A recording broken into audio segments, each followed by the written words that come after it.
Assalamualaikum warahmatullahi wabarakatuh. Perkenalkan, nama saya Fatimah Syanabila Aulia dengan NIM 1100001221402629, mahasiswi Fakultas Hukum Universitas Diponegoro. Di sini saya akan menjelaskan tentang legal opinion yang telah saya buat tentang kasus kekerasan seksual di Ponpes Bandung. Tetapi sebelum kita menganalisis tentang kasus ini, kita harus tahu bagaimana kronologi dari kasus kekerasan seksual di Ponpes Bandung ini. Jadi kasus kekerasan seksual yang mengguncang pondok pesantren di Bandung ini melibatkan Heri Wirawan, seorang guru yang juga pendiri Yayasan Pendidikan dan Pondok Pesantren tersebut. Kasus ini terungkap pada tahun 2021, namun tindakan keji yang dilakukan Heri Wirawan ini ternyata telah berlangsung sejak tahun 2016 dan korbannya pun adalah 13 santriwati yang menjadi anak didiknya sendiri. Dengan memanfaatkan posisi kekuasaannya sebagai guru dan pendiri pondok pesantren, Heri Wirawan ini melakukan tindakan kekerasan seksual secara berulang-ulang terhadap para santriwati di berbagai tempat, mulai dari ruang yayasan, hotel, hingga apartemen. Akibat dari perbuatannya yang keji ini, 9 di antara para santriwati tersebut mengandung dan melahirkan seorang bayi. Kasus ini pun menjadi sorotan publik dan memicu kemarahan masyarakat. Dan tindakan Heri Wirawan yang memanfaatkan kepercayaan orang tua terhadap lembaga pendidikan agama untuk melakukan kejahatan seksual sangat mengejutkan dan melukai hati banyak orang. Proses hukum pun berjalan cepat setelah melalui persidangan yang panjang. Heri Wirawan akhirnya divonis hukuman mati oleh Pengadilan Tinggi Bandung. Dan putusan ini disambut baik oleh masyarakat sebagai bentuk keadilan bagi para korban dan sebagai efek jerah bagi pelaku kejahatan seksual lainnya. Kasus ini bukan hanya menjadi sorotan di tingkat nasional, tetapi juga menjadi perhatian internasional. Dan kasus ini mengungkap sisi gelap dari lembaga pendidikan agama yang seharusnya menjadi tempat yang aman bagi para santri untuk belajar dan berkembang. Kasus ini juga menjadi penting bagi kita semua, pentingnya pengawasan yang ketat terhadap lembaga pendidikan, terutama yang bersifat tertutup seperti pondok pesantren. Selain itu, kasus ini juga menyoroti pentingnya perlindungan bagi korban kekerasan seksual dan upaya untuk mencegah terjadinya kasus serupa di masa depan. Lalu, apa yang menjadi isu hukum dari kasus kekerasan seksual di Ponpes Bandung ini? Jadi di sini saya membuat 2 isu hukum. Yang pertama adalah bagaimana kemungkinan penerapan keadilan restoratif dalam kasus ini dengan mempertimbangkan kondisi korban dan pelaku. Lalu isu hukum yang kedua adalah bagaimana hak korban untuk mendapatkan keadilan dan perlindungan hukum, termasuk hak untuk melaporkan kasus, mendapatkan bantuan hukum, dan mendapatkan ganti rugi. Pertama, kita harus menganalisis dasar hukumnya terlebih dahulu. Jadi untuk menjerat pelaku dalam kasus ini, penegak hukum dapat merujuk pada beberapa undang-undang yang berlaku di Indonesia. Seperti yang pertama, ada Undang-Undang Nomor 11 Tahun 2012 tentang Sistem Peradilan Pidana Anak, menjadi landasan hukum yang sangat relevan. Dan undang-undang ini mengatur secara khusus tentang penerangan perkara anak yang berkonflik dengan hukum, termasuk anak yang menjadi korban tindak pidana. SPPA ini pun menekankan pada perlindungan khusus bagi anak korban serta penegakan hukum yang berkeadilan dan restoratif. Kedua, Kitab Undang-Undang Hukum Acara Pidana atau KUHAP juga menjadi rujukan penting dalam proses penyidikan, penuntutan, dan persidangan kasus ini. KUHAP mengatur proses hukum acara pidana secara umum, mulai dari tahap penyelidikan hingga putusan pengadilan. Dalam kasus kekerasan seksual terhadap anak, KUHAP ini mengatur tentang pembuktian, saksi, dan perlindungan terhadap korban. Ketiga, Undang-Undang Nomor 16 Tahun 2011 tentang bantuan hukum memberikan jaminan bagi setiap warga untuk mendapatkan bantuan hukum, termasuk bagi korban tindak pidana. Dan dalam kasus ini, korban berhak mendapatkan bantuan hukum untuk memperjuangkan hak-haknya dan mendapatkan keadilan. Lalu, dasar hukum yang terakhir adalah Peraturan Pemerintah Nomor 42 Tahun 2013 tentang penyelenggaraan bantuan hukum, memberikan petunjuk teknis mengenai pelaksanaan Undang-Undang Nomor 16 Tahun 2011. Dan peraturan ini pun mengatur tentang mekanisme pemberian bantuan hukum, lembaga bantuan hukum, dan pendanaan bantuan hukum.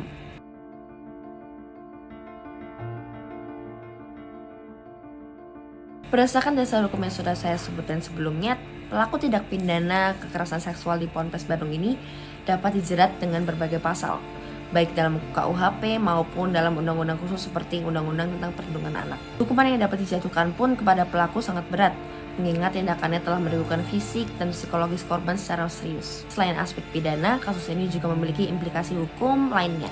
Misalnya, lembaga pendidikan yang bersangkutan dapat dituntut pertanggungjawaban secara perdata atas kerugian yang dialami oleh korban. Lalu mari kita analisis kemungkinan penerapan keadilan restoratif dalam kasus ini. Jadi konsep keadilan restoratif atau restorative justice ini menawarkan pendekatan yang berbeda dalam penyelesaian perkara pidana, di mana fokusnya itu bukan hanya pada hukuman bagi pelaku, tetapi juga pada pemulihan bagi korban dan masyarakat.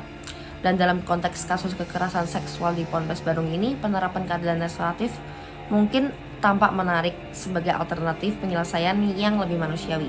Namun, jika ditinjau lebih dalam lagi, terdapat sejumlah kendala dan pertimbangan yang etis dan perlu diperhatikan. Kendala dalam penerapan keadilan restoratif ini meliputi seperti tindakan keparahan tindak pidana, yaitu kekerasan seksual terutama yang dilakukan secara terus-menerus, berulang-ulang dan melibatkan anak di bawah umur, merupakan kejahatan yang sangat serius, dan tindakan Heri Wirawan ini telah menimbulkan trauma mendalam bagi para korban dan keluarganya. Dan dalam kasus seperti ini pun, hukuman pidana yang setimpal menjadi penting untuk memberikan rasa keadilan bagi korban dan masyarakat.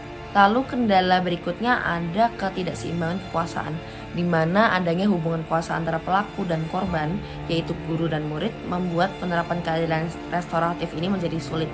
Kenapa? Karena korban mungkin merasa terintimidasi atau takut untuk berpartisipasi dalam proses mediasi karena khawatir akan keselamatan dan reputasinya. Lalu berikutnya ini melibatkan psikologis dari korban dan keluarganya. Jadi kekerasan seksual ini dapat menimbulkan trauma psikologis yang mendalam bagi korban. Proses mediasi pun dalam keadilan restoratif ini dapat menjadi traumatis bagi korban jika tidak dilakukan dengan hati-hati dan melibatkan dukungan psikologis yang memadai. Lalu kendala yang terakhir adalah kepentingan publik, di mana kasus ini telah menjadi perhatian publik yang luas. Jadi masyarakat menuntut keadilan dan hukuman yang setimpal bagi pelaku. Penerapan keadilan restoratif ini selalu lunak dan dapat memicu kemarahan publik sehingga dapat dianggap tidak adil. Selanjutnya pasti ada pertimbangan etis dari kendala-kendala tersebut. Jadi di sini saya membuat 3 pertimbangan etis. Yang pertama adalah korban memiliki hak untuk mendapatkan keadilan dan perlindungan. Di sini maksudnya adalah penerapan keadilan restoratif ini harus selalu mengedepankan kepentingan terbaik bagi korban maupun keluarganya. Lalu pertimbangan etis kedua adalah keadilan restoratif ini bertujuan untuk mencegah terjadinya tindak pidana di masa depan. Namun dalam kasus ini pun tindakan pelaku yang sangat keji dan sistematis ini menjadi pertanyaan, apakah keadilan restoratif ini dapat memberikan efek jera yang cukup. Lalu pertimbangan etis yang terakhir adalah masyarakat memiliki hak untuk merasa aman dan terlindungi dari kejahatan. Hukuman pidana yang setimpal pun dapat memberikan rasa keadilan bagi masyarakat dan mencegah terjadinya tindakan serupa. Setelah menganalisis dari pendapat hukum, kita akan menganalisis dari hak korban untuk mendapatkan keadilan dan perlindungan hukum. Jadi korban kekerasan seksual ini memiliki hak yang sangat kuat untuk mendapatkan keadilan dan perlindungan hukum. Dan hak-hak ini tertuang dalam berbagai peraturan perundang-undangan baik di tingkat nasional maupun internasional. Ketika seseorang menjadi korban kekerasan seksual, mereka berhak untuk melaporkan kasus tersebut tanpa rasa takut atau khawatir akan perlakuan buruk tersebut. Dan negara pun berkewajiban untuk menyediakan mekanisme pelaporan yang mudah, aman, dan konfidensial bagi para korban. Selain hak untuk melaporkan, korban juga berhak atas bantuan hukum. Dan bantuan hukum ini dapat berupa pendampingan hukum selama proses hukum berlangsung, hingga mendapatkan akses terhadap layanan hukum yang berkualitas. Adanya pendampingan hukum ini sangat penting bagi korban dan keluarganya karena mereka seringkali merasa tertekan dan tidak memahami prosedur hukum yang berlaku. Dan dengan adanya pendampingan hukum ini pun korban dapat lebih percaya diri dalam memperjuangkan hak-haknya. Dan tidak hanya itu, korban kekerasan seksual pun juga berhak untuk mendapatkan ganti rugi atas kerugian yang di dalamnya. Ganti rugi ini pun dapat berupa ganti rugi material seperti biaya pengobatan dan ganti rugi material seperti kerugian akibat trauma psikologis yang dialami oleh korban dan keluarganya. Dan hak untuk mendapatkan ganti rugi ini pun bertujuan untuk memulihkan korban dan memberikan keadilan atas penderitaan yang dialaminya. Dalam Undang-Undang Nomor 12 Tahun 2022 tentang Tindak Pidana Kekerasan Seksual secara tegas mengatur mengenai hak-hak kekerasan seksual. Dan undang-undang ini memberikan perlindungan yang lebih komprehensif bagi korban, mulai dari tahap pelaporan, pendampingan, hingga pemulihan. Namun dalam praktiknya pun masih banyak tantangan yang dihadapi oleh para korban kekerasan seksual, salah satu tantangan terbesarnya adalah stigma sosial yang masih melekat pada korban. Korban seringkali merasa takut untuk melaporkan kasusnya karena khawatir akan dicemooh atau dipersalahkan. Selain itu, proses hukum yang panjang dan melelahkan juga dapat membuat korban putus asa. Di sini saya sudah menarik kesimpulan bahwa analisis terhadap kasus kekerasan seksual di Ponpes Bandung ini menyoroti kompleksitas permasalahan yang melingkupinya.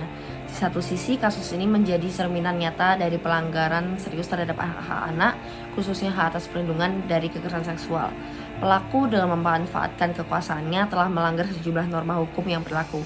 Dan di sisi lain, kasus ini juga mengungkapkan kelemahan dalam sistem perlindungan anak, khususnya di lingkungan lembaga pendidikan. Korban kekerasan seksual seringkali menghadapi stigma sosial, kesulitan dalam melaporkan kasus, dan terbatasnya akses terhadap bantuan hukum. Meskipun hukum telah memberikan perlindungan yang cukup bagi korban, namun implementasinya di lapangan masih menghadapi berbagai tantangan. Penerapan keadilan restoratif dalam kasus ini pun menjadi perdebatan, mengingat beratnya dampak psikologis yang dialami oleh korban dan kepentingan masyarakat untuk mendapatkan keadilan. Oleh karena itu, penanganan kasus kekerasan seksual tidak hanya membutuhkan penegakan hukum yang tegas, tetapi juga upaya preventif yang lebih komprehensif seperti pendidikan seks, penguatan sistem pelaporan, serta dukungan psikologis bagi korban. Kasus ini mengingatkan bagi kita semua pentingnya menciptakan lingkungan yang aman bagi anak-anak dan melindungi mereka dari segala bentuk kekerasan. Baik, sekian legal opinion tentang kekerasan seksual di Ponpes Bandung dari saya. Mohon maaf apabila ada salah kata. Terima kasih. Wassalamualaikum warahmatullahi wabarakatuh. Om Santi Om. Namo Buddhaya. Salam.